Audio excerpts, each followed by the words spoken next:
एक लड़की ने एक संत जी को बताया कि मेरे पिता बहुत बीमार हैं और अपने पलंग से उठ भी नहीं सकते, क्या आप उनसे मिलने हमारे घर पे आ सकते हैं? संत जी ने कहा, हाँ बेटी, मैं जरूर आऊंगा। संत जब उससे मिलने उसके घर पर गए तो देखा कि एक बूढ़ा और बीमार आदमी पलंग पर दो तकिए पर सिर रखकर लेटा हुआ है, लेकिन एक खाली कुर्सी उसके पलंग के सामने पड़ी थी। संत जी ने उस बूढ़े और बीमार आदमी से पूछा कि मुझे लगता है कि शायद आप मेरे ही आने की उम्मीद कर रहे थे। उस वृद्ध आदमी ने कहा, जी नहीं, आप कौन हैं?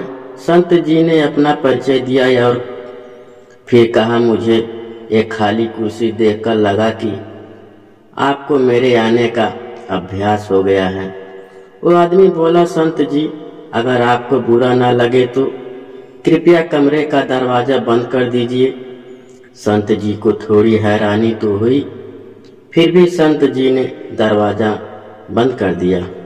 वो बीमार आदमी बोला कि दरअसल इस खाली कुर्सी का राज मैंने आज तक भी किसी को नहीं बताया, अपनी बेटी को भी नहीं। मैं अपने पूरे जीवन में ये जान नहीं सका कि प्रार्थना कैसे की जाती है, लेकिन मैं प्रत्येक दिन मंदिर जाता अवश्य था, लेकिन कुछ समय नहीं आता था। लगभग 4 साल पहले मेरा एक दोस्त मुझे मिलने आया। उसने मुझे बताया कि हर प्रार्थना भगवान से सीधे ही हो सकती है। उसी ने मुझे सलाह दी कि एक खाली कुर्सी अपने सामने रखो और ये विश्वास करो कि भगवान खुद इस कुर्सी पर तुम्हारे सामने बैठे हैं। फिर भगवान से ठीक वैसे ही बातें करना शुरू करो जैसे कि अभी तुम मुझसे कर रहे हो। वो हमारी हर फरियाद सुनता है और जब मैंने ऐसा ही करके देखा मुझे बहुत अच्छा लगा। फिर तो प्रत्येक दिन 2-2 घंटे तक ऐसे ही भगवान से बातें करने लगा। लेकिन मैं इस बात का विशेष ध्यान रखता था कि मेरी बेटी कभी मुझे ऐसा करते ना देख ले। अगर वो देख लेती तो उसे लगता कि मैं पागल हो चुका हूँ।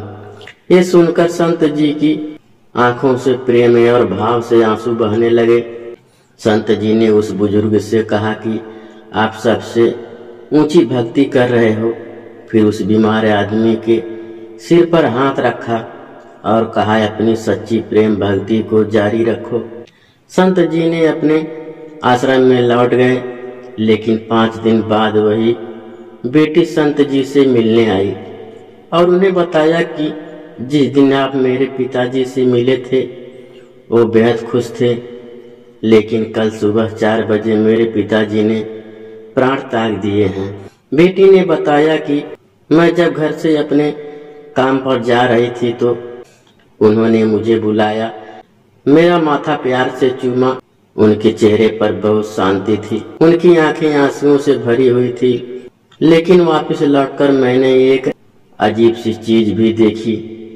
वो ऐसी मुद्रा में अपने बिस्तर पर बैठे थे जैसे खाली कुर्सी पर उन्होंने किसी की गोद में अपना सिर झुका रखा हो, जबकि कुर्सी तो हमेशा की तरह खाली थी। संत जी, मेरे पिताजी ने खाली कुर्सी के आगे सिर क्यों झुका रखा था? बेटी से पिता का ये हाल सुनकर संत जी फूट फूट कर रोने लगे और मालिक के आगे फरियाद करने लगे, हे मालिक, मैं भी जब इस दुनिया में जाऊं तो ऐसे ही जाऊं, मुझ पर भी ऐसी ही कृपा करना।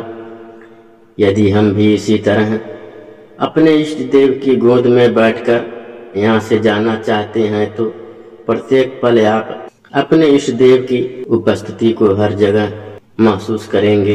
एक दिन हमारी अवस्था भी अवश्य बदलेगी।